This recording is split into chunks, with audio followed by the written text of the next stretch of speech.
beautiful ever, Ma'am Susan Barroso. Yan. Okay, kasama din po natin sa hapong ito, sa ating pong pagpupulong, ang ating pong Assistant Provincial Director, ang ating pong Sir Alfred. Yan, Sir Alfred. Okay, sa hapon pong ito, Sir, gusto ko po magpakilala din po kayo sila. Oo, sige po, hindi ko kabisadong pangalan ma'am, pero pwede namang sila na ang magpakilala. Tama po ba? Okay. Sir, okay po, dito po tayo magsimula kay ma'am sa ating pong mga bisita ngayon. Good afternoon po sa lahat. Ako po si Perla Hill from Barangay Tagapo, Santa Rosa, Laguna. Ako ay isang provincial staff COS. Thank you, ma'am. Magandang hapon po sa inyong lahat. Ako na po si Arcelia Christine. Taga-taga po rin ako. Isa kong provincial COS din. Maraming salamat. Magandang hapon po sa inyong lahat. Ako po si Cheryl Alinson, District 1 Coordinator po.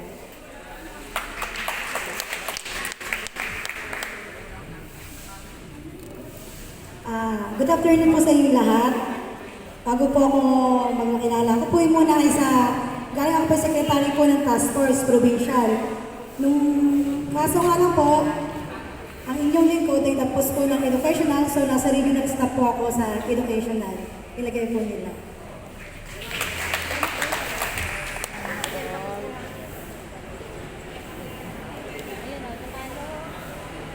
Okay, thank you so much mga ma'am.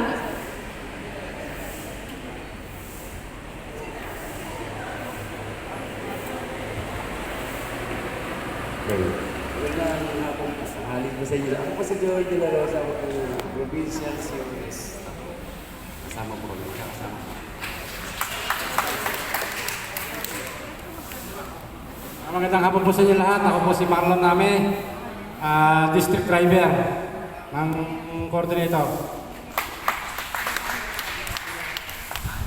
Magandang hapon po sa inyo lahat. Alam ko po, kilala niyo na ako, di po ba? Lagi naman ako naandito. Pero ito po sa hindi mga nakakakilala sa akin, ako po ang inyong Provincial Director. Ayun po, meron po akong sorpresa sa inyo na yung pong iba rito, alam ko hindi pa alam. Pinapakilala ko po, kilala niyo naman po ang ating Regional Coordinator, si Sir August, di po ba? Kilala niyo na to, di po ba? Tapos ang aking Assistant Provincial Director, si Sir Alfred. Siya po ay na-promote po. Dati po siya ang Assistant Provincial Coordinator. Kung na-promote po si Sir Alfred, kailangan po natin magtaas. So, ito po ang isang sorpresa ko sa inyo. At ipinalit po bilang isang Provincial Coordinator ay ang ating napakagandang si Ma'am Alma. At ang ating pong assistant niya, ang ginawa po namin assistant para po maganda po ang teamwork ay si Sir Glenn. Isa po si Sir Glenn. So, ayan po. Sila po ay na-promote na. Automatic na po. Ano na po sila? Provincial Coordinator at Provincial Assistant Coordinator. So, ngayon po, alam mo po nila yung sila po kayo sa inyo? Ngayon po, yun naman po ang ipapakilala sa inyo ni Ma'am Alma. Thank you so much, Ma'am Susan. Ayan. So, bilang ako po ay naging inyo pong city coordinator, ako po talaga po ay taos-pusong nagpapasalamat po sa inyong lahat. Ang totoo po niyan ay hindi po natin magagawa ang Kabuyaw na mabuo kung wala po kayo. Kaya salamat po talaga sa lahat po ng mga barangay coordinators na nag-response.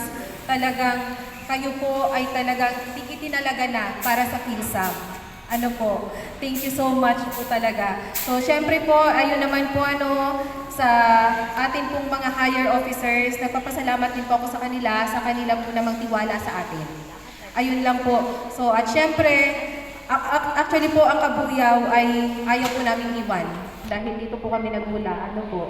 At syempre, kailangan naman pag tayo po ay tinawag para makatulong po sa mas mataas at maraming trabaho, hindi naman po pwedeng iiwanan natin na bakante. Kailangan po ay may magpapatuloy sa ating nasimulan. At syempre, yun po magpapatuloy na yun, siya na po ang inyong magiging city coordinator